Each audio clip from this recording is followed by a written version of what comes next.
তাই সময় এসেছে বড় ফুলকে প্রত্যাখ্যান করার, জোড়া ফুলকে প্রত্যাখ্যান করার। দুটো ফুলকে রিজেক্ট করতে হবে। আর যে ফুল রিজেক্ট হয়ে যাবে সেই ফুলকে যদি বেশি দিন রেখে দিই ও ফুল পচবে, ওর থেকে পোকা জন্মাবে, ওই পোকা থেকে আমাদের স্বাস্থ্যের অবনতি হবে। আমরা ওই ফুলকে রাখবো না। ওই দুটো ফুলকে রিজেক্ট করে আমরা কোথায় ফেলবো? সার গাদায় ফেলে দেবো। ও ফুলকে রাখবো না। আমরা কি রাখবো? খানকে নিয়ে আসবো, আগামীর বার্তা নিয়ে আসবে, চাকরির বার্তা নিয়ে আসবে, কৃষকের মাসিক গড় আয় টাকা খামের মধ্যে দিয়ে আসবে। মায়ে মা 5 মাস গেলে বাপিদার অ্যাকচুয়ালি কষ্ট হওয়ার কারণ বাপিদার দাদাকে ডায়মন্ড হারবার এখন দাঁড়িয়েছে, আর তার পিসিকে মমতা ব্যানার্জি। হয়তো দিল্লি থেকে ফোন চলে এসেছিল, যদি তোমার রাজ্যে বন সফল হয় তাহলে হয়তো তোমার ভাইপোকে ধরে ভরে দেবো। ওই জন্য দিদি ভাইপো ভাইয়া বাপিদা হয়ে এখানে বনকে সফল হতে দেয়নি। এই বাপিদার সাথে আমাদের লড়াইটা কি? রাজনৈতিক লড়াই। আমাদের বিরুদ্ধে বাপিদারা লড়েছিল, আমাদের কৃষকদের বনকে সফল হতে দেয়নি। তাই আমরা কৃষকরা সময়ের জবাবটা ভোটের মাধ্যমে বাপিদাকে দিয়েও দেখিয়ে দেবো।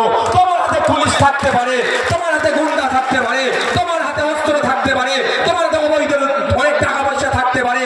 দেখলাম তো পেপারে নাকি কোর্টে তাকে সমন করেছে, লোকের নাকি টাকা লুটেছে। যাই করো না কেন, দিনের শেষে আমি না হলে আমার হাতে ভোটের ক্ষমতা আছে। ভোটের ক্ষমতা দেখিয়ে তোমাকে আমি আমার মতো আম নাগরিক বানিয়ে দেবো। হবে তো নাকি ভাই? যে বাপিদারা আমাদের কৃষকদের উপর অত্যাচার করলো, কৃষকদের স্বার্থে যারা আমরা আন্দোলন করলাম, আমাদের উপরে হামলা চালানো, সেই বাপি বাবুকে একটাও ভোট দেব না। এবার আসা যাক। আচ্ছা, এখানে যারা কৃষকরা আছেন আমাদের মথুরাপুরে, সবাই যারা আছেন নির্দিষ্ট কোনো একটা ধর্মের মানুষ নাকি? হ্যাঁ বলুন, আছে নাকি? আমরা আমাদের পরিচয় আমরা কৃষক, যার ধর্ম বর্ণ নির্বিশেষে আমরা কৃষক। আমরা কিন্তু ভুলে যাচ্ছি না বড় ফুলকেও।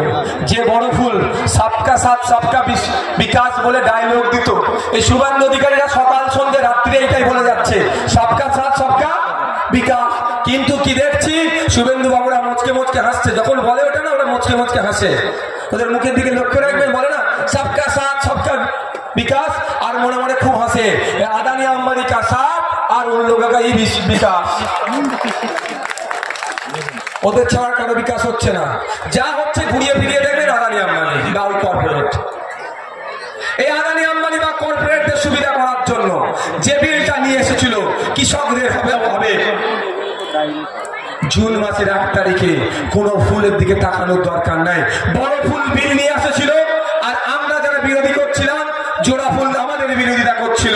তাই সময় এসেছে বড় ফুলকে প্রত্যাখ্যান করার, জোড়া ফুলকে প্রত্যাখ্যান করার। দুটো ফুলকে রিজেক্ট করতে হবে।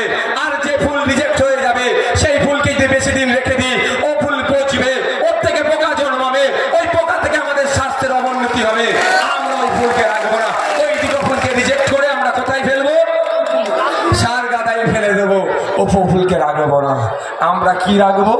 খানকে নিয়ে আসবো, আগামীর বার্তা নিয়ে আসবে, চাকরির বার্তা নিয়ে আসবে, কৃষকের মাসিক গড় আয় টাকা খামের মধ্যে দিয়ে আসবে। মায়ে মা 5 মাস গেলে যাতে 5000 7000 ইনকাম